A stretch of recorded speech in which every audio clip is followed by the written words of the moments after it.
Mother Holle. Once upon a time there was a widow who had two daughters. One of them was pretty and clever, and the other ugly and lazy. But as the ugly one was her own daughter, she liked her far the best of the two, and the pretty one had to do all the work of the house, and was in fact the regular maid of all work. Every day she had to sit by a well on the high road, and spin till her fingers were so sore that they often bled. One day some drops of blood fell on her spindle, so she dipped it into the well meaning to wash it, but, as luck would have it, it dropped from her hand and fell right in. She ran weeping to her stepmother, and told her what had happened, but she scolded her harshly, and was so merciless in her anger that she said, "Well, since you've dropped the spindle down, you must just go after it yourself, and don't let me see your face again until you bring it with you." Then the poor girl returned to the well, and not knowing what she was about, in the despair and misery of her heart, she sprang into the well and sank to the bottom. For a time she lost all consciousness, and when she came to herself again she was lying in a lovely meadow, with the sun shining brightly overhead, and 1,000 flowers blooming at her feet. She rose up and wandered through this enchanted place, till she came to a baker's oven full of bread, and the bread called out to her as she passed, "Oh, take me out! Take me out, or I shall be burnt to a cinder. I am quite done enough." So she stepped up quickly to the oven, and took out all the loaves one after the other. Then she went on a little farther, and came to a tree laden with beautiful rosy-cheeked apples.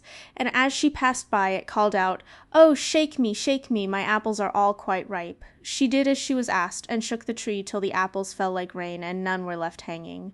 When she had gathered them all up into a heap, she went on her way again, and came at length to a little house, at the door of which sat an old woman. The old dame had such large teeth that the girl felt frightened and wanted to run away. But the old woman called after her, "What are you afraid of, dear child? Stay with me and be my little maid, and if you do your work well I will reward you handsomely. But you must be very careful how you make my bed. You must shake it well till the feathers fly. Then people in the world below say it snows, for I am Mother Holle." She spoke so kindly that the girl took heart and agreed readily to enter her service. She did her best to please the old woman, and shook her bed with such a will that the feathers flew about like snowflakes, so she led a very easy life, was never scolded, and lived on the fat of the land. But after she had been some time with Mother Holle, she grew sad and depressed, and at first she hardly knew herself what was the matter. At last she discovered that she was homesick, so she went to Mother Holle and said, "I know I am 1,000 times better off here than I ever was in my life before, but notwithstanding I have a great longing to go home. In spite of all your kindness to me, I can remain with you no longer, but must return to my own people. Your desire to go home pleases me," said Mother Holle, "and because you have served me so faithfully, I will show you the way back into the world myself." So she took her by the hand and led her to an open door, and as the girl passed through it there fell a heavy shower of gold all over her, till she was covered with it from top to toe. "That's a reward for being such a good little maid," said Mother Holle, and she gave her the spindle too that had fallen into the well. Then she shut the door, and the girl found herself back in the world again, not far from her own house. And when she came to the courtyard, the old hen, who sat on the top of the wall, called out, "Click, clock, clack, our golden maid's come back." Then she went into her stepmother, and as she had returned covered with gold, she was welcomed home.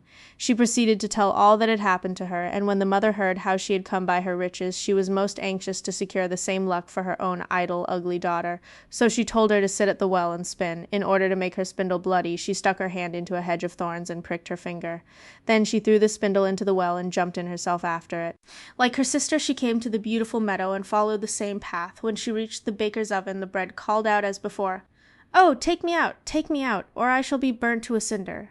I'm quite done enough." But the good-for-nothing girl answered, "A pretty joke indeed, just as if I should dirty my hands for you." And on she went. Soon she came to the apple tree, which cried, "Oh, shake me, my apples are all quite ripe." "I'll see myself farther," she replied. "One of them might fall on my head." And so she pursued her way. When she came to Mother Holle's house, she wasn't the least afraid, for she had been warned about her big teeth, and she readily agreed to become her maid. The first day she worked very hard and did all her mistress told her, for she thought of the gold she would give her, but on the second day she began to be lazy, and on the third she wouldn't even get up in the morning. She didn't make Mother Holle's bed as she ought to have done, and never shook it enough to make the feathers fly.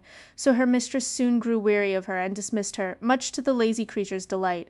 For now, she thought, the shower of golden rain will come. Mother Holle led her to the same door as she had done her sister, but when she passed through it, instead of the gold rain, a kettle full of pitch came showering over her.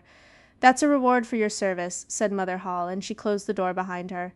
So the lazy girl came home all covered with pitch, and when the old hen on the top of the wall saw her, it called out, "Click, clock, clack, our dirty slut's come back." But the pitch remained sticking to her, and never as long as she lived could it be got off.